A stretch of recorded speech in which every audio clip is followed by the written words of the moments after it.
The voice of Husker Nation is on the air. This is Hail Varsity Radio. Insight, opinion, expertise, along with the biggest names talking Nebraska sports. Join in with the show at 402-489-1240 or 1-800-825-5865. Now, here are your hosts, Chris Schmidt and Elijah Herbel. Thanks for hanging out into it on a Thursday. It's Hail Varsity. Chris Schmidt, Elijah Herbel, and you. Always find us, Hail Varsity YouTube channel, Hail Varsity Radio Twitter, and like and subscribe as we'll get to plenty of thoughts from Matt Rule, Coach John Butler with the media today. Pretty funny. I walk into the press conference shivering. I am a wuss with cold weather. Used to be better. Not so much anymore. And the normal non-assigned seating, the kind of our creature of habit spots, middle row, left side, and typically I'm next to Babbers and Aaron Sorensen, but I took Brunsey's seat. Michael Bruns of Husker 24/7 Sports. Brunsey walks in, giant parka, throwback A's hat, hoodie up, and he just kind of puts his arms out sideways like, what the H, man? And he had one of those, those tripods that he looked, with the look in Brunsey's eyes, was going to use like a hammer on me. But we worked it out, and we sat next to each other. But that was quite comical to see his reaction. It's not funny what Nebraska's doing. It's business, man, in the portal as they were able to land what we thought was a high probability in Williams Nwaneri, five-star defensive lineman from Mizzou, just got edged out on signing day a year ago to go play for Coach Drink. Now he is in Lincoln. That out by the major recruiting services. That is official, so a good day for Nebraska on the recruiting front. We'll get some thoughts on that. We'll dive in with Brandon Vogel, his takeaways from Coach Rule and Coach Butler's presser today. Some volleyball preview with Brandon Vogel from Counter Reed. In about 15 minutes, in hour two, we are loaded up. We'll also try and wrangle Russ Hochstein, Husker standout, the pride of Hardington Cedar Catholic. Russ, a hell of a ball player, 2 Super Bowl rings with Bill Belichick and the Patriots. We'll talk with Russ coming up here in about 30 minutes. His reaction to Chapel Bill Belichick officially at North Carolina, a man who played a lot of years, 7, I believe, with the Patriots, that Patriot way. So Russ Hochstein will join us in hour 2. Coming up, it'll be Gary Barnett to kick us off in hour 2. Brad Edwards, college football insider, playoff thoughts moving forward in the world of college football. And, of course, Rich Rod and more insight on Belichick and what may or may not be a good thing in North Carolina. So Brad Edwards. And then Danny Burke checks in Burke's Best Bets, burksbeat.com, a little college football and plenty of NFL to get into. 489-1240 to dial up or 800-825-5865. How is your drive-through taco meal? Not as good as, it's Taco Bell. Oh, no free shout-outs. It was a restaurant that is known for bad tacos. You're fine. You're not going to get sued. You can, because brother, you're going to shout out this student at Nebraska who got the mother of all Christmas hookups. Yeah, a better hookup than I got from Taco Bell. Lay it out, Elijah, because it is. You're not far removed from the lecture days, and you have a student at Nebraska. Is he in broadcasting or no? No, not that I know of. There's not much known about this guy. Right, so there's a student at the University of Nebraska that rolls in every day in a different jersey. Right, that's it. Some can be classics. I have yet to see a Derek Willoughby Chicago Bulls jersey. Yes, that was for you Cyclone fans about 25 years ago. In the Tim Floyd era or Larry Eustace era, it's a blurred vision right now. But this dude rolls in, And some apparel company sent him, 100? Yeah, over 100. They called it a year's supply. And when we had talked about this guy kind of briefly in one show. There were odds out on social media of what team and jersey he was going to wear. Yeah, people were placing bets. And whenever we were up at the Ameristar that one time, we were talking about the obscure jersey you'd wear, because this guy just pulls out obscure jersey after obscure jersey. I want a Kelly Stauffer jersey. Well, did you see what he was wearing today? Back in the day of the Seattle Seahawks, our friend Kelly Stauffer. Did you see the jersey he was wearing today? It was Seattle, wasn't it? Yeah, Seattle Seahawks, Jim Zorn. Ah, Jimmy Zorn, quarterback. Yeah, what a pull that is. Like, who has that in their closet? not Jimmy Zorn. So there's that one. I'm scrolling back through the list here. Paul Konerko. He pulled out. Konerko, sorry. Yeah. The Luka Doncic All-Star jersey's crazy. Freddie Garcia. Okay. DeAndre Ayton, the old Russell Wilson Seahawks jersey. A Johnny Juzang UCLA jersey. Really? He has that. The old classic Dolphins Ricky Williams jersey. What's is it a scratch and sniff? Good Lord. To go back further, we got Steve Largent. Yeah, Largent. Yeah, so basically, jersey after jersey this year, every single Tuesday and Thursday at a 9:30 a.m. geography lecture. And there was a gentleman that, good for him, always made it to class and was always sitting behind him, and he admitted later on he was only showing up to that class every single week to see what jersey the guy'd rock. Yeah, to see what jersey the guy would rock, and he started posting it up on his anonymous burner account. He goes by the moniker Big Red Dave, so I don't know who this guy even is, but he posted the picture every single day. This guy that wears the jerseys every single day actually had no idea of his internet fame. So he had no idea. He just was rocking a jersey every single day, just what he does. This guy was snapping pictures of him. Fanatics. Yes, they gave him the 100 jerseys. Yeah, it is apparently a free shout-out Thursday. Yeah, so they set it up. Well, they earned it with this little bit of this public relations, you'd call it. They earned themselves a free shout-out. They reached out to the guy who was posting up the picture every single day. He's like, we got to do something for this guy in exchange for essentially him giving you free internet fame all year long. So that's a... So Fanatics showed up before class today and just laid out... Is that 10 grand worth of jerseys? Probably. Right? I mean... Let's be retail or wholesale. Well, retail. Retail probably 10 G's, yeah. But let's be honest. They probably didn't send some of their best sellers. Well, but that's better. There's not a Carolina blue Jordan jersey. No. They went anti-mainstream. But the thing is the guy is wearing all these anti-mainstream jerseys. Who has a Jim Zorn jersey in their closet? Just Jim Zorn and his wife. Yeah, exactly. And this one guy at UNL. So UNL kind of going viral for that today. I think that's just an awesome story that some random student at UNL goes viral for wearing a jersey every single day and having possibly the deepest collection of jerseys I've ever seen. And then Fanatics said, you know what, bud, here's 100 more. When you pull these out whenever you want to. So that was an awesome story. That was good. I wanted to highlight that. The story, does it end up awesome for Nebraska? Well, you're excited with Nwaneri, Williams Nwaneri. The upside is fantastic. He officially, on paper, is now the highest-rated recruit ever, 5-star edge dude to land in Lincoln. We'll get our starting 5 shout-outs in a moment, but Elijah, you go from DEFCON 2 on the defensive line late last week to the Keona Davis news, the bad news, then the good news, and you have Nwaneri at practice today. So it's a good thing that Mosey's on staff. First and foremost, he coached him in high school, but you got a guy that's trying to reset his career. Sounds like the on and the off field focus needs to be better year 2 in college, and to get away from the home state influences potentially. That's just what's kind of been out there a little bit in social media. Don't know the kid, not met him, loved his film clearly when we were talking about him a year ago, but just didn't do a whole lot at Missouri, and that's okay as you get into that freshman phase. But you look at Phil Simpson officially announced today too, along with what Nebraska's presumed to have on defense. They want to get after the quarterback.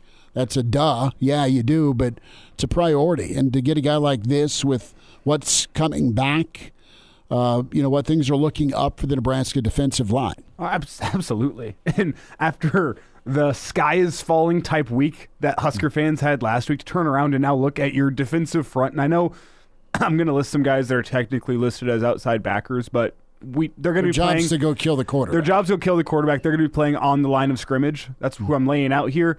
You look at who you have right now, and you feel pretty good about it. I mean, Cam Linhart, Williams Nwaneri. You have Keona Davis, Riley Van Poppel, Elijah Judy, Dawson Merritt, Willis McGahee. Like, you have names that you feel good about based on either the recruiting rankings with the guys in Dawson Merritt and Nwaneri, or what they've put on the field. I mean, Cam Linhart, I don't want to say took a step back as a freshman, didn't necessarily take the jump you thought he would, but he was still a solid player for you on that defensive line. Did his job well. You saw Van Poppel kind of splash against Iowa. He was a really, really big part of how that defensive front was able to stop the Iowa rushing attack. You have Keona Davis, who we've talked about plenty this week, really splashed as he got more playing time as the year went on, especially that USC game. Like, you have guys that you feel good about. McGahee is a guy that kind of took the snaps of Princewell as the year went on. Yeah. You just have guys along that front seven, specifically along that defensive line, that you just say, you know what, if those guys continue to develop how you expect guys to develop, how they continue to get better in the weight room, get bigger, faster, stronger, lock in on their technique, you feel good about what Nebraska's defensive line can be, and that is a far cry from where you were last week. Well, good tweet here by our friend Mike Schaefer. When you look at the Kansas City flavor for the Huskers, Mosey, Oregon to Nebraska, Juju, offensive tackle, Kansas to Nebraska, Dawson Merritt, of course, Bama to Nebraska, and then you have Williams Nwaneri, the five-star that was at Missouri, now in Lincoln. Let's get our starting five. We'll hear from Matt Rule in a moment. Also, John Butler. The other Dave is in, celebrating Nwaneri's commitment to Lincoln. You have Tiger Shark Diver that's here. Mike Corrigan says Double B brings the Triple Indy back to school. I love that. Mike sent an email, and it was a reel of highlights of the Cinema Classic Back to School with Rodney Dangerfield. Loved that movie. Still love that movie, Mike. Mr. Erickson's here. Arlo Jr. is in. Captain. Camped out all night to get that spot. Captain, shout out to you, brother. Appreciate you. Also, Uncle Larry is here. Cliff in from Florida. We need some Florida weather, Cliff. We can see our breath in studio. Uncle Jimmy is in. Matt Rule touched on the reality of the rumor mill during silly season. People said, hey, congrats, you guys are pregnant. And Matt Rule's like, excuse me? We'll hear Rule's comment on that here momentarily. Justin is here. Good to have you. NASCAR Eric in. Good to have NASCAR Eric. Jeff Snitley, part of the Boulder Peace Treaty. He says hopefully the Nwaneri plans, he said hopefully Nwaneri pans out better than any of the other D-line transfers in recent years. I think that's a fair ask. Patrick is here. Ronnie is in. Black Hills Brennan. Andrew, good to have you checking in as well on the stream. Like and subscribe, Hail Varsity YouTube. And Elijah, let's hear from Matt Rule specifically on silly season. Cut 7. BC asked Rule about, all right, how do you keep your sanity during silly season? There hasn't been a day that Julie and I have not been out somewhere and someone's walked up to her and congratulated her on being pregnant, but she's not pregnant. It's like someone put something on social media, and literally there hasn't been a day. She laughs about it. I have to just walk back, and we appreciate people for saying it, but in Julie's mind, she's like, I'm 50, and I would never announce that I'm pregnant after 4 weeks. So I would just tell everyone out there, like, be careful what you read. Like, be careful. I have people walk up to, I heard this, I heard that. But there's a reason why, if you look on my phone, there is no Instagram or Twitter. And I know that's a large part of what you guys do, but the external message maybe sometime is not what we're saying here. I think we're really excited about the opportunities. You know me, I'm never going to say anything negative about anyone who leaves here. Sometimes people need to leave.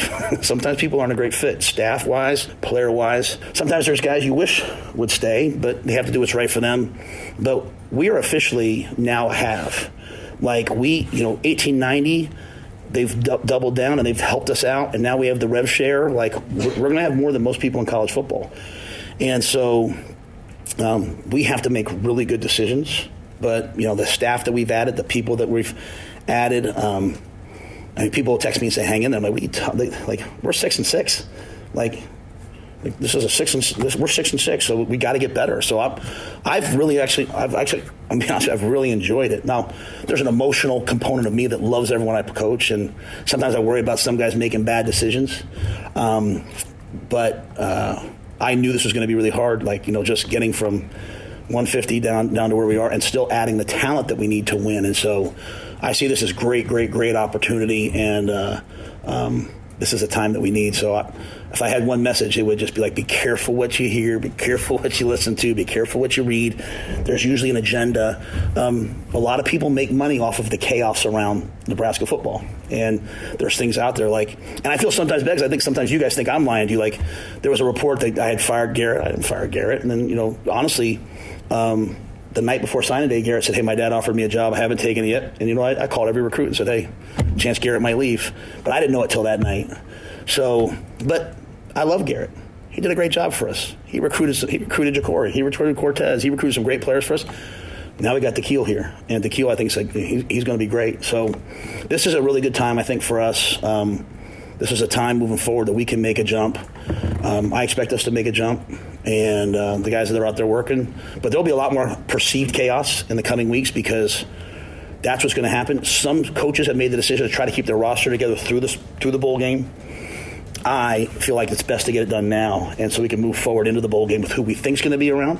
Some things will still happen, and then we can get the guys in that we want. So whereas I haven't been pro portal before because I didn't want to get rid of guys, now in this new model, we're embracing everything. And now, back to Hail Varsity Radio. Thanks for hanging out. Hail Varsity continues. Russ Hochstein on Bill Belichick. Played for him, won rings with him. Reaction from the pride of Hartington Cedar Catholic and former Husker great. Coming up, Brandon Vogel is with us, the pride of Hastings College. Point guard play in his football abode. Find Brandon on Twitter at CounterRead, counterread.com. Vogues, how we doing? What's a good word, man? I'm doing pretty well. How are you guys? We're good. A little Williams Nwaneri news right before the show. 5-star is in. And see what Nebraska can get out of him production-wise. Interested to get your feedback on the press conference today with Matt Rule and John Butler. And, going there and hearing it sounded a lot like, okay, defense was fine, but it needed to be better. It needed to be better in the red zone on third down and getting after the quarterback. And when Nebraska's defense struggled, that's why it did and where it did. What impression did John Butler make to you with his time at the podium today, with kind of the direction you think the defense will go under him now? Yeah, it was a little bit of a surprising press conference to me in a couple of ways. I thought Butler was fine. He had good answers for the questions that were asked of him, and and Rule said, in terms similar to this, but not exactly, defense took a step back in 2024, which it did. It took a step back from probably top 10 by most measures to top 25. So if you want to nitpick it in terms of third down, red zone, you can do that. I nitpicked Nebraska's top 10 defense coming out of 2023 throughout most of the spring of 2024 to be well, here's how they get better if they're to do that. But I think the fact remains, it was pretty clear. Nebraska's defense, it's a way to win for the most part. And when the offense kind of couldn't hold up its end of the bargain, Nebraska very often didn't win. It did against Wisconsin, which got Nebraska to bowl eligibility, which is very important. But it was a little bit surprising to the degree to which that defense was gone over with kind of a fine-toothed comb. So I think broadly my reaction to the Butler hire was a bit of a surprise. I thought Nebraska had a chance to take a pretty big swing here. And I don't know that Butler was a big swing. It doesn't mean it won't work out by any means. I just, based on what Rule had said, I thought they might, take a little bit more time with this hire, but they decided to go ahead and do it now. And clarity does offer a pretty big benefit. Like, we know that this is the future of Nebraska's defense. We know there's still a DB's coach to be hired. So we'll see where things go from here. And Brandon, one of the things I kind of talked about on Tuesday, we didn't spend all that much time on it, but the kind of wants versus needs aspect for what Nebraska needed from their defensive coordinator. Did Matt Rule probably want to go take a swing at somebody and make a hire that'll make Husker fans say, wow, yeah, probably. But in terms of what you needed right now, you were losing a lot of talent off your defense via the portal. There were important guys going in. This week, your targets are going into the portal, and they probably want to know who their defensive line coach is going to be, who their defensive coordinator is going to be. It maybe was not what Nebraska wanted from their defensive coordinator, but it's what they needed to bring in a guy that knew the defense and would be ready to rock and roll this week in John Butler. That's kind of my take on the whole situation.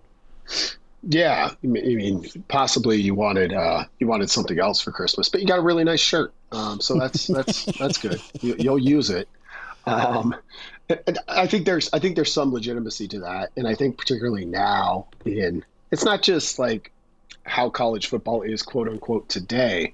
I think it's specifically this offseason is unique, even compared to the one previous. So all of those things are important. Keona Davis, who knows all of the factors that went into him staying, but fact is he was in the portal. Nebraska named its coaches, officially named, I guess, Butler, and Rule basically confirmed that the reports that are out there on a couple of other position coaches are pretty much true, even though they're not official. And Keona Davis is coming back, and that's a big deal. Like, you don't make that choice based on one player, of course, but there's going to be more. And to your point, like, they had potential transfers on campus today. They'll have transfers on campus throughout the weekend. So having some names to go alongside positions, I think is important. And maybe that did trump, taking more time with it. Brandon Vogel with us from Counter Read, counterread.com, at Brandon L. Vogel on Twitter. You look at the offensive side of the ball, and it was too messy, and then Dana came in and simplified and just go do what you do and do it well, right? So it's one play sheet. Do you envision John Butler having just one play sheet? I don't know at this point. With the way the picture was painted today, mostly from Rule, but also a little bit from Butler, and he talked around Phil Snow being involved. He couldn't exactly say he was, but that's what's going to happen. It was interesting because he mentioned the need to get a little bit more advanced on that side of the ball. So in some ways, you've got kind of a little bit of opposite momentum going there. Like, the offense probably needed to simplify, did under Daniel Holgorsen, and I think will continue to do that. Meanwhile, the remedy on defense, for a defense that's been really good over the past 2 years, is to get a little bit more complex in terms of coverage and mixing in some NFL stuff. And we've seen like that trickle down happen at the college level. Really good defenses are doing some of that, particularly with disguising coverage, I think is the biggest way it shows up. So we'll see if Nebraska is going to get. I don't know if it's more complicated or not. That's kind of my read on it. It's kind of a big ask, I think, in this era where a guy like guys you'd never think of leaving, Jamari Butler or James Williams, are all of a sudden like almost everybody on your roster's in play, which is just the state of the game right now. It's Brandon Vogel with us here, Hail Varsity Radio, talking the week that has been for Husker football. And Vogel, want to quickly turn your attention to the offensive side of the ball. Defense has gotten the headlines this week, but whenever you look at the offense, clearly wasn't good enough last year. In terms of changes, I mean, there's some portal targets at wide receiver, some portal targets along the offensive line, but in the grand scheme of things, it hasn't been all that much turnover so far on the offensive side of the ball. Based on what you saw over the last couple of games, do you think bringing in Dana Holgorsen, staying status quo with maybe a couple pieces in the portal, is that good enough for the Husker offense to make the jump that it needs to make in 2025? I think it could be. Matt Rule described the jump needed on offense as pretty massive. was his term, and I think that's right. But with Holgorsen, given a full offseason, the ability to own the entire operation, I think that's your big move offensively. When you look at it from a transfer portal perspective, I would expect Nebraska to get a couple of receivers, and we know they're in pursuit of some. We'll see what happens at running back, but depending on how you feel about some of the young guys, either on campus already or getting to campus, you might look to add a little bit there. And then on the offensive line, you'll always look to add a ready-made player. It'd be great to get another Ben Scott, whether that person plays center or not. Competition's usually pretty stiff for guys like that. So offensively, I don't look at it and see a ton of areas where I'm like, oh, they absolutely have to shore this up. Honestly, finding a backup quarterback with the news that Harburg is officially moving to tight end. That might be the biggest one, and one of the toughest pulls from the deck, because you're looking for a guy presumably with some experience who's coming here to be the break in case of emergency option, and that's going to be a tough one to find. Vogue's thoughts on volleyball, and before we get out, about 3 minutes, excited for Bill Belichick in college football? I don't know if excited is the right word, but very, very interested to see how that works for a lot of reasons. There's a lot of oil and water there that feels like it needs to be mixed into a tasteful shade of Carolina blue for that to work. So we'll see on that one. On the volleyball front, I'm excited to watch some matches tonight, and of course Nebraska gets underway tomorrow. I think they're in a pretty good spot. If chalk holds and Wisconsin makes it through, that looms as you got to beat a good team 3 times. But overall, when I looked at, which I did at Counter Read today, looked at all of the remaining teams in the bracket, I think Nebraska's path to the Final Four is relatively good compared to some others. Pittsburgh's been amazing all season. I think they've probably got the toughest path remaining to make it to Louisville. So we'll see what happens. It'll be high-level volleyball no matter where you look, and I'm excited to check it out. With this volleyball team, Vogel, we've talked about a couple times this season where it feels like anything short of the Final Four, the national championship match, is a bit of a disappointment. With Wisconsin looming, what's your take on going and beating a team 3 times if that is the task that you have to go pull off? Do you have confidence based on the way you handled in Madison, or do you worry about the just added difficulty of beating a team multiple times in one season? Yeah, I don't shake the cliche out of my head of it's tough to beat a team 2 times or 3 times, whatever you need to use it for. It would be on Nebraska's home floor. Nebraska did not, in kind of the ultimate test to, I think, their quality, drop a set to the Badgers. That said, it's a program that's used to being here, a very well-regarded head coach and a very talented team. So you always worry about it. But yeah, if that's what it comes down to, I would go into that match feeling pretty confident for Nebraska to the degree that you can, because at that point you're playing a 2 seed, and those games, those matches should be tough. Do you think quickly here? Do you think Trev makes it to town this weekend with A&M playing? I'm gonna guess no. The real question might be if they should knock off Wisconsin. Does he hop on the next flight to make it for that regional final? So it'll be interesting to see. If he does, where do they put him? Where does Trev sit? Stadium. In Memorial. That's so good. Courtside could be fun too. Yeah, well, that's what I'm saying. Do you put him courtside? That'd go over well. Man. Vogues, tell us about the website here, about 15 seconds. How can folks subscribe? Yep, head to counterread.com. Like I said, I published a NCAA regional volleyball preview today. We've got coaching stuff coming up tomorrow from Aaron. You can just head to counterread.com and check it out. All right, Vogues, we'll talk Saturday, but thanks much. Thanks, guys. Russ Hochstein on the way. And now, back to Hail Varsity Radio. Back into it, it's Hail Varsity. We say hi to Husker standout and Super Bowl champ 2 times over with the New England Patriots. Russ Hochstein with us. Russ, early Merry Christmas and Happy New Year to you guys. How we doing? Same to you guys as well. Merry Christmas. And we are doing good. There's no snow on the ground, so a lot of people are still happy. Just send some of that South Beach weather your way, my way. It's cold here. What was the first word that came to your mind with your old coach, Bill Belichick, jumping to college football for the first time ever? My word that came to my mind was why. Okay.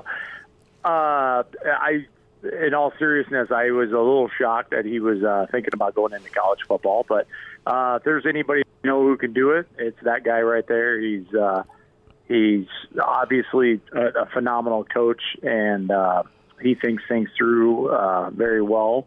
So I would assume he will have success at some point. His mind, his defense, his evaluation, his detail, his 400-page manifesto, no brown M&Ms, chips and dips. I mean, just to a T. I mean, he's got everything planned out, carved out. I want to go back to the word that entered into your mind. Why? Why do you think he did it? I think he loves the coach. I really do. I think he loves the coach, and he's at a point where he's ready for a new challenge. The NFL is obviously, we all know how competitive the NFL is and things like that, and how grinding it is, and maybe he looks at this as a little change of pace, a little breath of fresh air, and says, hey, why don't I tip my hat and see if I could do something with college football, and the way with transfer portals and NIL deals. There is some similarity to what the NFL does in free agencies and with contracts and things. Maybe he thinks it's something he could put his hand to and be successful at it. I got a kick out of your teammates, Gronk, your teammate Tom Brady, and did you cross over with Edelman? I'm not sure. Yes? No? Yes, I did. I did okay. Cross over with Edelman for a bit. And all three of those guys do make me giggle. Listening to them in national media makes me giggle. Oh, well, they were asked on set about Bill Belichick possibly going to college football, and immediately Brady goes into the Belichick voice saying, well, we don't think you're very good. Are you going to come here or not? Is that what you imagine the Bill Belichick living room visit being like? That and, well, you're young, you're a freshman, keep your mouth shut, be seen, not heard. That'd be the next words out of his mouth that I could imagine him saying. So that makes me absolutely laugh, and I would have loved to see in the interview those three did. Were their eyes rolling at all when they heard that? A little bit. I mean, there was I just saw some clips, but it got into Belichick, and it got into who Bill's favorite was. Do you concur that Edelman was Bill's favorite out of those three, out of Gronk, out of Brady, out of Edelman, or do you think Gronk got the treatment? I don't know. You tell me. I wouldn't know on Gronk, because Gronk and I actually never played on the same team together. I know Gronk, and we had worked out and things in the past with Gronk, but I never actually was on the team when he played there. So maybe he was Bill's favorite. Maybe he wasn't. I know Bill always had a smirk on his face when he talked about any one of those three, and even now, watching him on national TV the last 6 months or so, he giggles when those three names get brought up. So maybe they all have a special place in his heart. Russ Hochstein's with us, former Husker standout, 2-time Super Bowl champ with the Patriots, Hail Varsity Radio. A couple of articles have popped up regarding Coach Belichick, or Chapel Bill, as he's known now. One about the NFL politics, and does it blow you away? And I know we talked a year ago, but 25% of the league had openings a season ago. The best job probably was what Harbaugh got with the Chargers when you look at the roster, but Do you believe that there's a blackball out there for or against Belichick when it comes to owners and their perception of him? There very well could be. Bill was a fixture in the National Football League for how many total years? Decades, so maybe owners view him that way, and maybe owners view him as he's missing a fastball or something along those lines. I'm not sure. It'd be hard to comment on that. Maybe it's the other way around. Sometimes people ask me that, and I'm thinking maybe he's exhausted with the hierarchy of the NFL and dealing with GMs, and if you can't have control, guys get set in their ways and how they want to coach and how they want to do things and run a team. And, maybe he knows he's going down the road of he doesn't have control like he used to. And it's hard to take yourself out of that way of, thinking and going into a world where you're basically just managing and coaching the players on the field. It's a little bit different. So who knows? Maybe it was a mutual thing too. I don't know. It is fascinating because I think there could be close to 8-9 jobs open again this year. So, and all you need to happen is one of these good teams go in the playoffs and lose first round, and maybe one or two of those coaches get fired. And you never know. He could be walking into a good position there, but to each his own. What's his personality like? Well, first of all, his off-camera personality is much better than what you guys think it is. Like, he's got a good sense of humor. He's got a lot of sarcasm. He's a very smart man. He knows the game inside and out, and he's very personable. He knows his players more than you think, and or at least what's perceived on the media. And he cares more than most people think as well. So I love Bill and enjoyed my time with Bill and appreciate everything he's done for my career, what he coached me doing or coached us when he coached us and things like that. So I have nothing but good things to say about the man. Do you think Bill has an eye on his legacy whenever he makes this move? Do you think he's a guy that cares about that? Because if you go off to North Carolina after all the Super Bowl rings and turn that program into something and leave it for your son potentially to run for years down the road, that could be a legacy sealing move. Yeah, very well could be. Again, I love the speculation. We all, and I know his son's name was mentioned when I heard some reports today on the radio that he wants to set it up so that there's a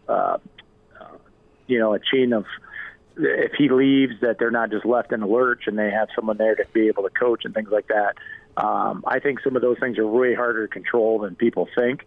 But absolutely, you could be thinking about his legacy. I mean, the man has been to a lot of Super Bowls, has won at a high level, has played with or coached some of the greatest players in the history of National Football League. His view of legacy, I always thought he wanted to go after the record of all time winning in the NFL, but maybe he thinks that's out of reach. Maybe it's not. And this is, like I kind of said earlier, maybe it's like a fresh start for him to say, listen, I can take my plan and bring it to the college level and maybe get ahead on the rest of the college football teams and doing something that they hadn't thought about. And now, back to Hail Varsity Radio. Russ Hochstein's with us, former Husker standout, two-time Super Bowl champ with the Patriots. Hail Varsity Radio. Russ, before we get you out of here, I want to get your thoughts on the season for Nebraska football. 6-6, it's bowl eligible. Doesn't feel great, though, based on how the second half of the season went, and now some of the transfer portal departures we're seeing. There is some smoke with some guys coming in, though, via the transfer portal, maybe turning that roster just around just a little bit. I want to get your thoughts on how this season went and what you make of the Matt Rule rebuild thus far. Thus far, my hat's off to Matt Rule. We are a fun, competitive team to watch. Guys, he's doing it on the defensive side. They're doing it on the offensive side. They're absolutely ripping my heart out. I almost ripped my TV off the wall watching the Iowa game at the end of it. I thought about buying all new TVs after I put my hand through them, but I didn't. I controlled myself. But they've been heartbreaking down the stretch here late in the year. But I heard Matt Rule do an interview early in the year, And I think it's so true. He said, it takes time. You got to learn to win. You got to learn to win the close games and what it takes to do that. And he already knows it. And if the players can learn from that, I think we're off to good things next year. And I have heard there's some good smoke in the transfer portal, and I hope it works out for us. You go into the bowl game. Can you suit up in the bowl game? Do you think they'd pay me an NIL deal now at my age? I mean, the old gray-haired guy rolling out of the old locker room and a big ball of joy coming in there. I think you'd be all right, man. I think you still got a few snaps in you. I'd give him a good 3 to 5 play series, and then I'd probably have a cardiac arrest. So I'd probably have to resign from that. But yes, it's down the street, and I sit in Massachusetts, where I'm hearing a little bit of BC buzz now, because what Billy O's done up in Boston with Boston College. So it's kind of fun. I get to see BC play Nebraska in New York. I'm not sure if I get to go to the game yet. I'm working on it or talking about it. But it would be a lot of fun to bring my boys down there and see them. But, also when you get older, guys, you got to remember, New York on December 28th, there could be one of 3 things. It could be extremely cold and windy. It could be raining and cold. And it could be just flat out cold and snowing. Mm-hmm. So sometimes your TV gets really attractive at that point. Totally agree. No chance of a Christmas miracle, 50 and sunny? You never know. I guess they pulled, the Super Bowl got played. So it's possible. You never know. But who knows? Who knows? But I'm excited for him just to be back in the bowl seasons again. Let's continue that. Let's grow from there. Let's win more games. Let's stay up and higher in the rankings and get to the playoffs, baby, because that's where it is. Love it. Russ Hochstein with us, Husker great, and 2-time Super Bowl champ with New England. Russ, thanks for the insight on Bill Belichick today. I appreciate it, and I wish everyone luck and a happy Merry Christmas early. Good to spend time with Russ Hochstein and get his take on Bill Belichick. Played a lot of years for Bill Belichick. Mentioned some of that smoke. What is Dylan Raiola hinting at, Elijah? I don't know, but he posted up the Nwaneri commitment post on his Instagram with the little caption on it. Stay tuned. Yeah. Is that a reference to the Kentucky wide receivers? Deuce Robinson. I know he's got a lot of suitors in the portal, but him and Raiola tried to team up back in high school. Who knows? Yeah, maybe Dylan's being the Pied Piper again. Reminder to get buckled up. Use your seatbelt. It saves lives. It prevents injuries only when properly worn. Make it click. A message from the NDOT Highway Safety.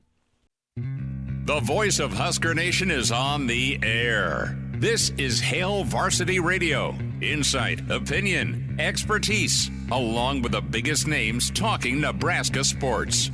Join in with the show at 402-489-1240 or 1-800-825-5865. Now, here are your hosts, Chris Schmidt and Elijah Herbel. Back into it. It's Hour 2. It's Hail Varsity. Chris Schmidt, Elijah Herbel, and Hall of Fame coach with us with Colorado and Northwestern. Gary Barnett joins us. And, Coach, it's still sunny and warm where you're at for a little holiday golf. That's incredible. Is Bill Belichick a big golfer? I don't think he is, but I'm not sure about that. But my son worked with him for a year or two and never talked about it. I don't know Bill other than purely through the football world. Of course, he's purely football. But so I don't know. I don't really know if he is or not. Chapel Bill, as he's being titled. What's your reaction to this? And are you blown away, or are you like, why not? Bill Walsh did it. I just think it's really interesting to watch.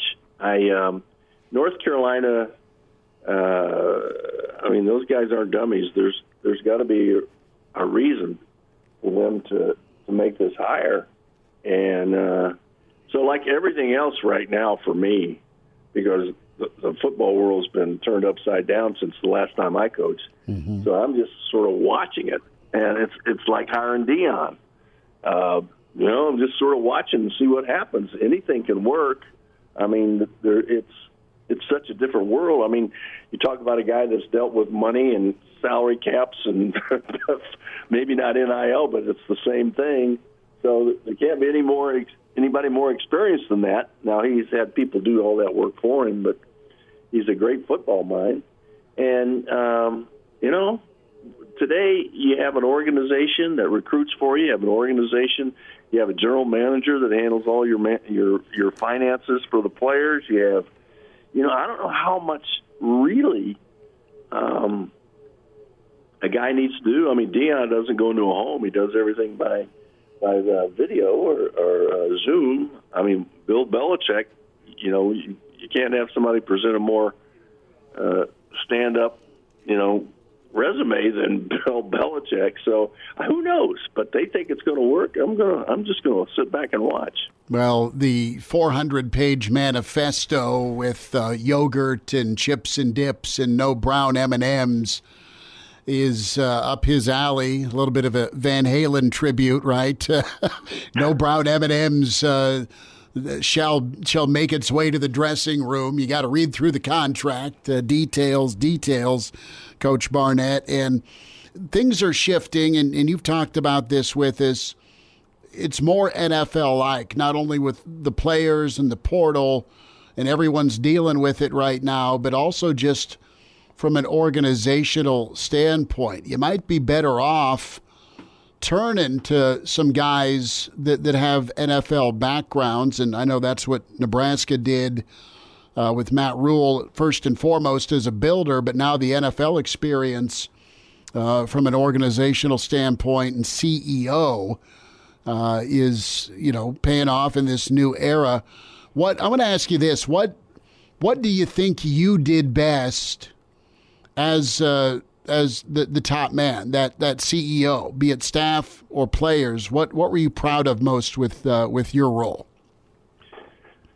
I think the fact that I could keep most of my coaches and their families in an atmosphere that they liked being in and appreciated being in.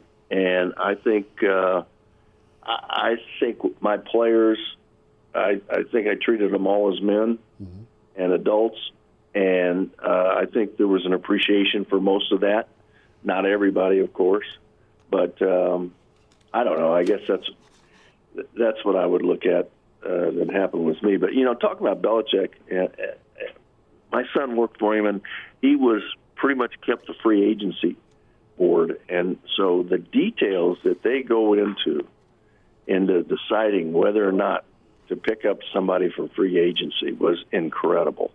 And so in this day of the portal world, having that kind of detailed appreciation for making moves like that, I think it's going to be, Bill, Saban has always said they all go into the portal for a reason. There better be a good reason to take them out. And I think Bill Belichick will be a specialist at that. So I'm interested to watch that.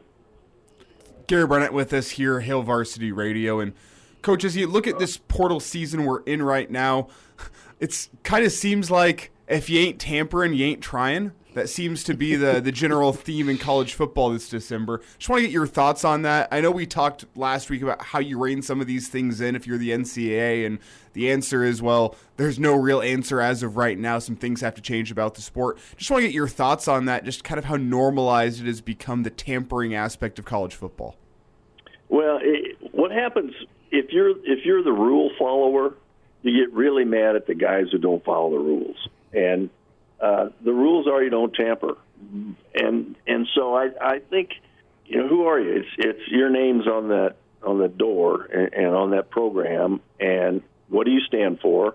And if they say you don't tamper, you don't tamper. Now, the hard thing right now is controlling the people under you, and it always has been. And so if you don't have an organization that says I need to know every single thing that happens. It's your responsibility to tell me everything that happens. I don't want any surprises. And so if all of a sudden now your program is charged with tampering and you didn't know about it, it would drive you crazy, and now, is tampering serious anymore? No, but again, there's, as you said, Elijah, there's no way to rein it in. There's no one standing guard over the rule book. So it just comes down to who you are and what you stand for and whether or not you're a rule follower or not. So I think it's going to be every guy's his own integrity gets challenged in this thing. Gary Barnett with us. Coach, with that free agent board you just touched on, there are teams like Nebraska that are going to be probably more aggressive than they have been in the portal. They also need to be selective. What are you looking at in this era of free agency? What traits do you need? Do you have to have if you're considering a kid?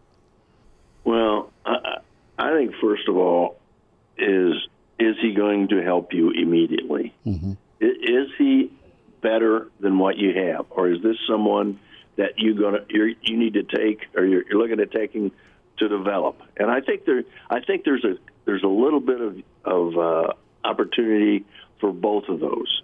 The guy that's instantly going to play, and then the guy that you look at him and you go, 2 years from now, this guy's going to be a heck of a guy. Now, it usually comes down to positions. And so you might look at an offensive lineman like that. You might look at a linebacker or somebody a tight end that's going to develop. But then there's the positions that you just have to have improvement in personnel-wise right away. And so then it comes down to, is he a good teammate? Is he reliable? Can I trust him? Those three questions are really critical, I think, of asking for anybody to transfer in the portal. Can I trust him? Is he a good teammate? And is he reliable? Coach, that's super important, the reliability. How reliable is it, and I ask this, with going to the NFL ranks, and I ask this because Nebraska has brought in a defensive line coach that was an assistant with the Chiefs, and there's a lot of excitement here because Nebraska had to replace that position with Florida State taking a couple of Nebraska's coaches. Did you look at the NFL at all when adding to your staff? Is there more pedigree with the NFL? How do you look at that? Because ultimately, right, it's about teaching the kid. What kind of teacher are you getting to help you in a very critical position group? I was very reluctant to hire an NFL guy at that time when in the coaching role. Today, I probably would, but back then I didn't, because to me there were too many really important things that a young person's going to go through in that period of time between 18 and 22 that they need fatherly advice. They need guidance on. They don't need NFL experience.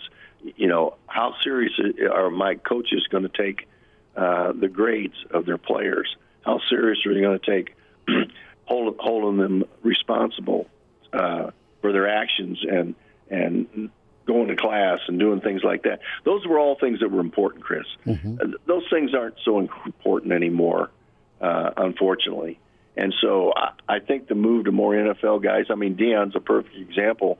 He hires three guys that are one of them's been a coach in college. The other two are only strictly NFL guys, and it seems to attract people.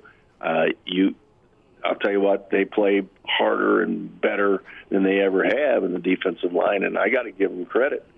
But it's a different world now. And so I think back when I was coaching, no, that didn't work. I didn't need that kind of language all over the field. I didn't want that language. Now it doesn't make any difference. Guys are intent on going to the NFL, and so you recruit to that intent now as far as coaches go. So I think that's what you're seeing. It's Coach Gary Barnett with us here at Hail Varsity Radio. And, Coach, before we wind it down, we're going to probably eventually get your thoughts on Army-Navy. It's one of my favorite football games of the season, and it should be a good one this year. But I do want to get your thoughts. I know we're a couple days behind on this, but the College Football Playoff Committee, did they get it right this year in your opinion? Elijah, it's first time going through this, you're going to always have unintended consequences and things that you didn't anticipate. So I think, given the fact that we got to a 12-team playoff, the fact that things popped up we didn't anticipate, there were more teams with more losses than we anticipated, or than I think they anticipated. So it made it watered it down a little bit, and so instead of having 6 or 7 really good teams and another 5 or 6 teams that look like they could be good, now you've got probably one great team and 16 or 17 other teams that all look alike. And so how do you decide? So I think what happens in anticipation of that is maybe they go into a where they just seed everybody and play them. Nobody gets buys. Conference championships don't mean so much. And they may even have a play-in game. So you pick the top 15, and then you let 16 and 17 play it off to be the next team. And so I think you could see that evolve pretty quickly. Coach, what do you think about the Heisman here? You've seen Travis Hunter a ton. You've also seen Gabriel at different stops. Ward, tremendous at Miami. And Genty with Boise is phenomenal. People talk about who he played, but he almost went for 2 bills against Oregon. I mean, he's incredible. Who's been your favorite this season? Well, trying to be totally objective in this, it's really hard for me to see anybody besides Hunter get it. Sure. I mean, he just, to be that good on 2 sides of the ball, I mean, those guys are all deserving in a different year, but in a year where there's a guy that doesn't come around very often, and he excels, and he holds up through the year and averages over 140 or 150 plays a game. He almost.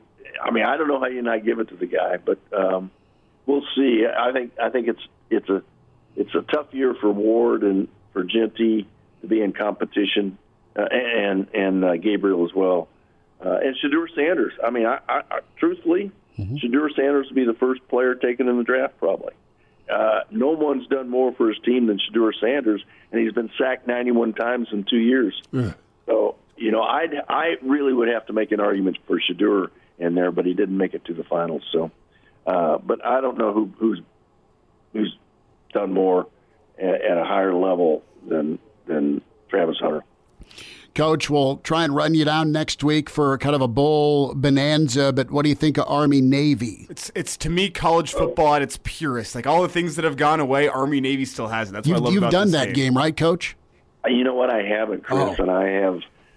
When I went on hiatus after 2005, that was on my bucket list. Mary and I were going to go to that game, and then I started doing games and doing TV, and I couldn't get there that year, and so I've never gotten around to doing it. So it's one of those things I really need to do, and I've got to make it happen sometime. But yeah, I love that game. I love Navy, our Army. I love that quarterback at Daly at Army. What a football player he is! I'd love to have him when we were running the old bone. Well, God bless the triple option. Yes, we love it too, and we'll be watching -6.5 in a rivalry with the Black Knights. Too much or just right? Oh gosh, I don't know where this is going to go. This game, you literally can't take a spread on this thing. I don't think, and so it's a guess, like all of them. But no, who knows? I think Army's the better team, but we'll see if they play that way. You got to play that way. No. You can be the better team, but if you don't play that way, you don't win. Got to do it. Coach, you have a good weekend. Hit them far and straight, okay? Yeah, the far's gone, but I'm working on that straight stuff. So, thanks, Coach. See you guys. And now, back to Hail Varsity Radio. Back into it, it's Hail Varsity. Chris Schmidt, Elijah Herbel. We say hi to Brad Edwards, college football insider, and check out his podcast, Gridiron and the Gospel Pod. His book, Dynasty by the Numbers, on Saban and Bama. Well, how about the world of college football? Brad Edwards, how you doing? I'm doing well. It was it was a crazy but fun last few weeks of the season. I think as far as for people who were invested in the playoff race, there was a lot of speculation, like what was the playoff or the expanded playoff going to do to the regular season.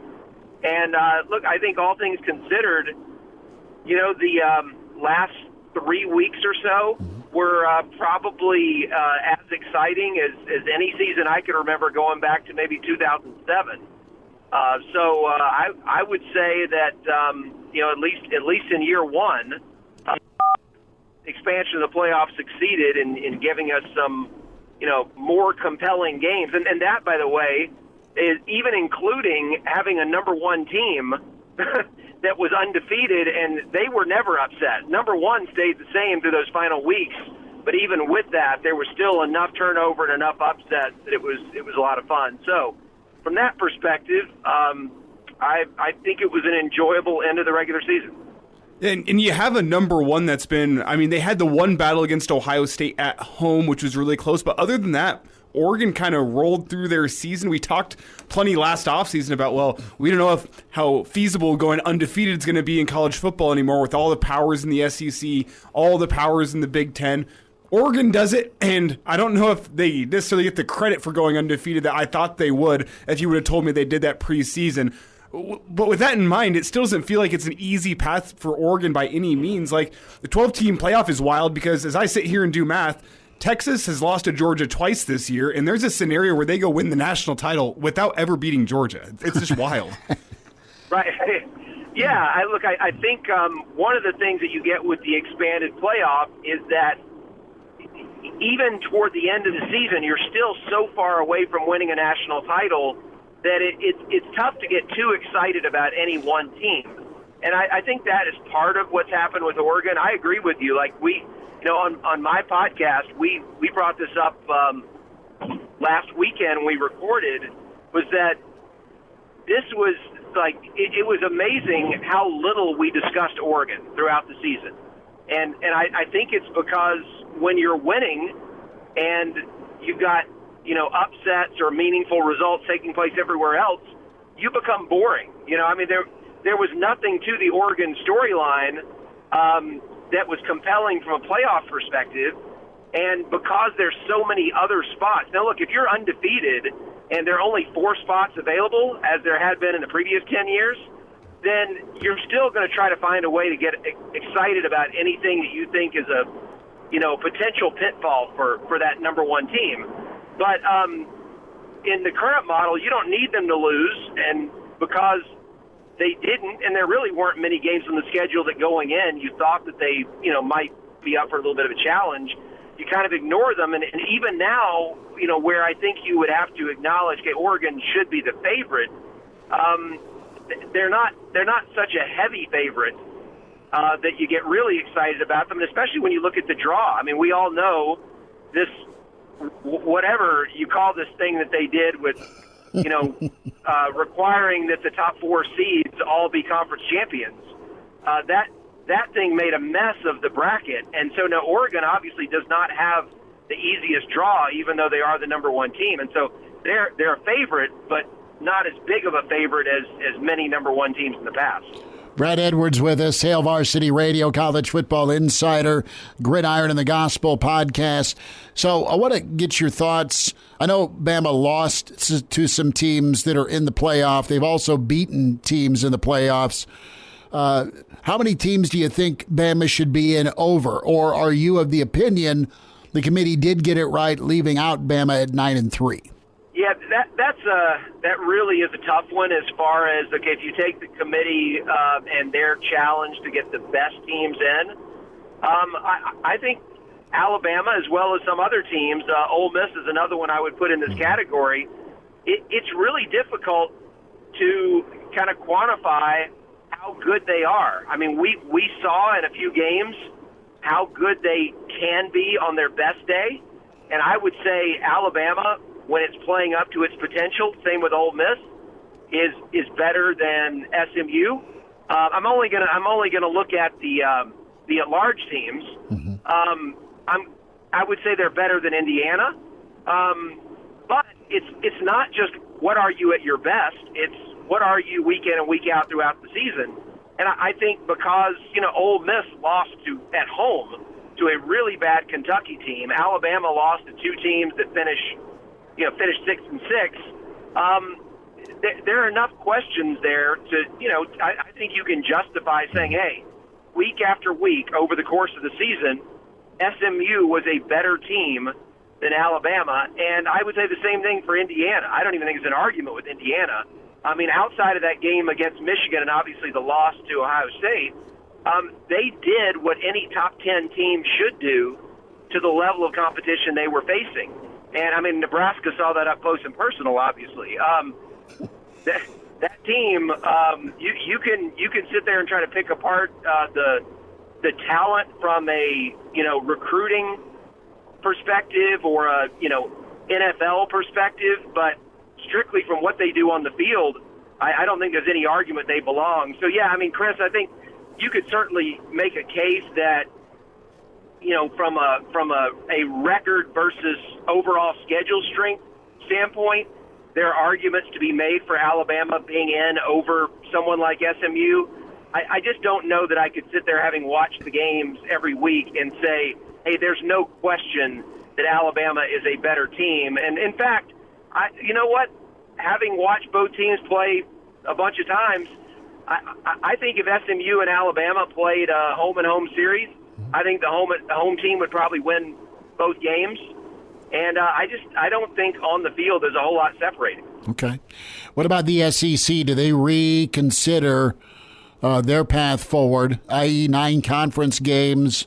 Do they load up or dial back their non-conference? I had loved what LSU and Bama and even Auburn have done quite a bit, and that's play Big Ten schools or other Power 4 schools out of conference. I hope I keep seeing that.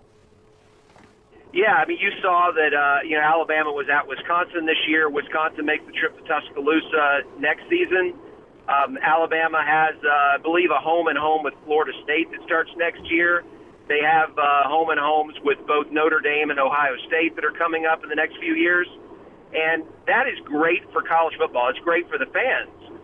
But if nothing changes, and look, I think we're going to go through one more year of the current format, and I think everybody is pretty much in agreement it's going to change for 2026. It's probably going to expand at least to 14, if not to 16. And, what other rules will be put in place along with that?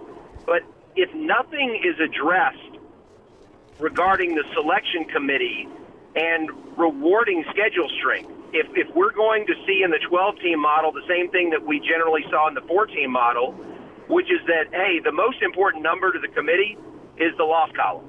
If that continues to be the most important metric, then there's no reason for the SEC or the ACC to add a 9th conference game. There's no reason for any of these teams, I don't care what conference you're in, to play a challenging, game out of conference, because if every opportunity to take a loss is going to potentially reduce your chance of getting into the playoff, then why play those games? And I think that's a bad thing for the sport. Let's hope that there's some sort of solution that's reached, because I think we all want to see meaningful games played, and especially in that first month of the season on that non-conference slate. Brad, immediate reaction as we wind down, and thanks for the time. Bill Belichick in North Carolina, Rich Rod 2.0 at West Virginia. Yeah, look, what's interesting is first of all, Belichick, you get rid of Matt Brown, and then you hire someone who's around the same age. And by the way, it's not like Belichick went out on top. So there were already some questions. Okay, Belichick without Brady, that didn't look as good as Belichick by himself. I'm not saying he won't be successful, but I don't think that hire's without risk. But if you're North Carolina, what do you really have to lose? Who else were you going to go after? So apparently Tommy Rees was the next option in line. So hey, worth a shot. We'll see how it goes. I could see it being a spectacular failure though. But it's intriguing at the very least. How will Belichick kind of handle this new age of, entitled 18 and 19-year-olds who want to get paid for this and that, and putting certain demands on, what it's going to take to get them out there on the field. I don't know. I don't know if that's a good fit. I mean, a lot of this stuff is the reason that Saban got out, and I think there's a lot of similarity between Saban and Belichick. Rich Rod, look, I think if you look at the success he had at Jacksonville State, I think he still has it from a coaching standpoint. What he does still works. But, man, so much of the game has changed since he last coached at West Virginia. It will be interesting just to see, is it just like old times, or is it going to be a very different scenario than, what he was working with when he went in there and had a lot of success, 15-plus years ago. So I'm looking forward to that one, though. I think that should be exciting to see him back in, a Power 4 conference. And I tell you what, this coaching stuff is just there are a lot of really interesting subplots with all this. I mean, with guys like you see Gus Malzahn, leaving a Power 4 job to, become a coordinator at another Power 4 school. A little different, but not entirely different than what Chip Kelly did last year. I mean, there's no question the sport has changed, and I think looking at some of these coaching moves just kind of underscores that. Well, Nebraska went that route and officially naming Dana Holgorsen the OC. I mean, he's having a good time here. There you go, yeah. Yeah, and look, I think it's all about, like, money and comfort. Like, where's that balance? Where can – and look, at this point, coordinators are able to make what head coaches were making 10 years ago. Mm-hmm. So you can make really good money without having to deal with all the pressure and responsibility of being a head coach. And, for some guys, that's just where they are in their career right now, and they would rather deal with that than, being the guy in charge. Brad, happy holidays, Merry Christmas, and New Year to you. We'll get caught up again soon. All right. Thank you guys for having me, and happy holidays to you as well. Hail Varsity Radio is live. Now, back to Schmitty. Schmitty's a great guy, but he don't have a brain. And Elijah. You want me to speak? We're not pointing you yet. On Hail Varsity Radio. Time for Danny Burke. Time for Burke's Best Bets. Burke'sBeat.com, Stochastic.com, Odd Shopper, fantasy, and all sorts of gambling insight at Danny Burke 5 on Twitter. Pride of Chicago, what do you know? How we doing? Doing good, Schmitty. Doing good. Looking forward to all this college football playoff action. Been talking a lot about it recently, and just getting pumped for it, man. I'm sure you guys are excited as well. Yeah, it's been the season of Portal, so it's been up-to-the-minute updates, tracking, crying it out. The Nebraska fans that are tuned in are following every moment. We're trying to give it to them. So, yeah, it's been a whirlwind. That being said, have you put a future down? Who's winning it all, says Danny Burke, or at least who's your investment in for college football? So I was just talking about this with someone earlier today, and rightfully so, may very well get scolded for this. And honestly, I don't know if I'm going to place the bet because the odds actually align with what my thinking is, and I haven't shopped around too much. I was hoping to get better, but I could see a path where Ohio State makes it to the championship here. And I get it. The caveat is Ryan Day is an absolute knucklehead. I can't stand him. His own fans can't stand him. We've known that he's been gifted a gold mine and doesn't know how to use it for the past however many years. But, wow, the narrative just sets up so nicely for them. They still have a lot of talent, and if Howard can play competently for all four quarters, if the defense can remain stout, they should be able to get past Tennessee. It's going to be probably an ugly game, a little bit lower scoring, but they just need to win. And then you go up against Oregon, and yeah, it's a revenge spot, but that doesn't matter. You're in the college football playoff. I would argue, and I know this was a sentiment a little bit back, I know Oregon got the best of them in that first game, but Ohio State seemed like they outplayed them in a lot of facets in that game. Now, a lot has changed since then. But if you're Ohio State, I mean, this is everything here, pushing all your chips, and especially if you're Ryan Day, to save your legacy and to really just erase a disgusting act that happened on your home turf to end the regular season. So I don't hate the idea of Ohio State being neglected a little bit and having a good path there. But again, it's going to be a gauntlet to try to get past Oregon. Aside from them, look, Georgia's the obvious pick here, and I can't disagree with that. If there's a team to get past Georgia, it's got to be Notre Dame. But, hey, I took the points with Indiana today. I'm actually going to be at that game, so I'm kind of pumped for that. Grew up a Notre Dame fan, as you guys know. But, deep down going to be sporting plus 7.5 with the Hoosiers, hoping they can cover. So I do think Notre Dame wins. But, yeah, I think Indiana puts up a fight for sure. Well, is that an emotional hedge bet, Danny? Not quite. See, like when I grew up, yes, I was a Notre Dame fan, but nowhere in comparison to the passion that I have for the Huskers. So, like, it's kind of just like, yeah, I'm going to root for Notre Dame now, but if they lose, it's not going to ruin my night like what happens with Nebraska. So it's genuinely like, I mean, Indiana's completely playing with house money here. Certainly they have the goal to win the championship, but the pressure is far and away on the Notre Dame Fighting Irish here. It always is when they get to this stage of the year, right? And with Indiana, first year with Cignetti, and you got this far, you literally have nothing to lose. You're playing in state. You're going to have a good amount of people traveling to the game.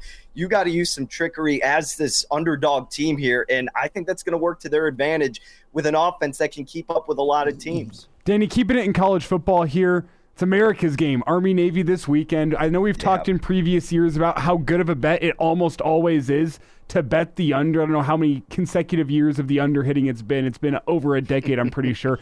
I'm not sure this year's the year for it, though. Army and Navy both have some offense against some FCS teams. The line currently set at 6.5. Army's favored with a total at 39. What do you like? Yeah, I'm kind of in agreement with you, Elijah. I don't really know if I like the under as much in this game, just based on how both of these offenses have been, but in particular with Army.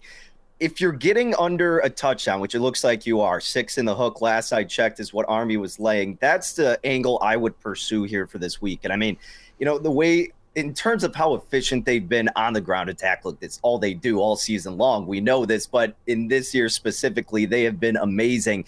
And I know their defense has slacked a little bit, but I think this is a game in this particular situation where you know what Navy's going to do and all the familiarity where their defense can hold on enough and not completely break to where this should come down to them winning by at least a touchdown. And again, this team has shown us that they are legit contenders all season long, and this is the game to close it out and capitalize on. So under 7, yeah, I would lay it with Army. But in terms of the total, yeah, I concur, Elijah. I think this is when you stay away from the under this year. Danny Burke with us, Burke's Best Bet, and can find Danny on Twitter at DannyBurke5, burksbeat.com. 3 NFL games that should be dynamite. Bills at Detroit -2.5. Double-digit win streak for the Motor City men. You have Tampa and Chargers, big ball game for Tampa. Steelers at Philly, -5.5 Eagles. Are you on anything with either of these three? The Bills-Lions game is going to be hard to stay off of. And, again, I was talking about this with somebody earlier, but it seems like, and it could be anecdotally speaking, but a lot of games this NFL season where we've seen this high total and you're looking at it going, yeah, I want to bet the over, but it just seems too obvious, right? I mean, it's like clearly the chalky play, but time and time again, they keep hitting. And I feel like that's a sentiment that's directed between the Detroit Lions and the Buffalo Bills. Prolific offenses, but more importantly, defensively, Detroit has been one of the better defenses in the National Football League, but they're very banged up on the defensive line. You saw what the Packers were able to do against them. And yes, that's familiarity. That's a division game. But still, I'm not that high in Green Bay, and they were able to make that one close. Buffalo, after last week's performance, they're going to have some steam coming in and look to make a statement with the 2 best teams in the NFL. So I think this total does have a good shot at going over. To the Buffalo Bills defense really quick, though. Bad against the run between the 20s and the red zone, they're very good, but I think Sonic and Knuckles are going to be able to cause some damage everywhere else. So, I would certainly trend toward the over. If you're giving me points here with 2 teams who I would argue are neck and neck, you're either going to look to tease up Buffalo here from +2.5 to +8.5, or just take the Bills on the money line. I get that it's the home field factored in, but if you're giving me points with Josh Allen in this situation, it's hard to ignore. So that's where I have a hunch right now. Other games, Schmitty, a team that I'm looking at, and I just know that if I bet them, they're going to let me down because they've done it a lot. But I'm looking at the Houston Texans -2 in the hook against the Dolphins. Miami, there's been a lot of speculation about what's been happening in that locker room. Houston needs a big win right here. I know the division's fairly comfortable, but for just a sense of how they've looked, they have completely underperformed. CJ Stroud has not looked that great. A lot of our projections like Stroud this week. I think that'll coincide with the Texans being able to win by at least a field goal. So that's another game that I've been scouting out. And that's pretty much the two that have really made the top of the list as of this point. But as you guys know, I'll definitely be adding more as the days go by. I can't get there on the Panthers quite yet. I know a lot of people are laying 2 in the hook with Bryce Young and company, but it feels kind of gross to wanting to lay points with Bryce Young, even though they've looked better. Danny's going to be on his sicko kick, and he'll tune in for Raiders Falcons, and he'll live bet it. And geez, yeah, can you really lay 4 points with the Falcons? That's just a disgusting game. But then at the same time, the Raiders are the worst team in the NFL. Yeah, let's just find something else to do on that night. I think that's the way to go about it. I guess we're watching the Bears-Vikings. So. The thing is in a couple months, it's going to be April, and you're going to wish you were able to watch Raiders and Falcons on a Sunday afternoon. It's not that far away, folks. Hey, you're damn right, Elijah. I'll take any football I can get. That doesn't mean I'm going to enjoy it in the moment, but yeah, taking advantage while we still can. That's for sure. Burkspeed.com, Danny Burke, at Danny Burke5 on Twitter. Danny, thanks for the time, bud. You got it, fellas. Take care. And now, back to Hail Varsity Radio. Final time, star study today. Big thanks to Coach Gary Barnett, Brandon Vogel, Russ Hochstein, Husker standout, and longtime New England Patriot under Bill Belichick. And, of course, Danny Burke right there. Brad Edwards got us going. Spotify, iTunes, Google Play. Search Hail Varsity Radio. Like, subscribe, and give us a rating, good, bad, or ugly. We love the feedback. Hail Varsity YouTube can watch the show there. And big thanks to all the folks that checked in on the StreamYard today. QB1 Ace, Game Dog, Big Red Junkies hanging out in the stream, chatting amongst yourself, commenting on the show. Trevor was in. Mike was here. Melanie, all right, Melanie was in. Good to have her. Brian was in. And, we will do it again tomorrow. You have Omar Graham, the linebacker that was supposed to visit today. Don't know why. I can just imagine that 15 above and wind chill of 6 is not advertisement weather. He's decided to take his name out of the portal for 24/7 Sports and head back to Florida State. You've got folks putting their own film out, Elijah. In some instances, Nebraska wide receivers putting their own film out right now, trying to find a landing spot. It is a brutal supply and demand problem right now. Yeah, that's the right way to put it. You paid attention in economics class, huh? Oh, I was not good at it, but the easiest part of economics class. The purpose of it, yes. Yeah, a lot of guys in the portal, not a lot of landing spots. That's the way it's going to go. I will say, regarding Nebraska's linebacker position, you already struck out on Phoenix Jackson. You have concerns about the depth there. Yeah, the defensive line sets up well for you now. Maybe lacking a little depth, but a lot of teams around the country are. That's the reality of a 105 roster limit. Nebraska lacks depth and starting experience at the linebacker spot. There's a lot of concerns there for me now with Nebraska seemingly swinging and missing with 2 guys. I'll say this. Where do you pivot to is the question. Well, you look at portal to get linebacker. You look at portal to get some offensive line help. All right, let it play out. But Rob Dvorak's done a really nice job with the linebacking core. Yeah. So, I mean, that's your safe haven that he'll get guys ready to play. And I guess what we don't know is behind the scenes which of these young guys have been developing and progressing and they think they can rely upon next season. We don't know. I mean, you have Smith Flores, who played early in the season just a little bit and looked all right. You have Ginatone, who is an athletic specimen, transferred in from Montana, already a Nebraska kid. Could he Vincent's be ready here? I mean, Shavers, is going to step into probably a starting role next season. The athleticism that he shows is like nobody else Nebraska currently has in their linebacker core. But you just look at it and you go, there's not much experience there. And the Big Ten is a conference where experience does matter. Yep, big and fast for sure.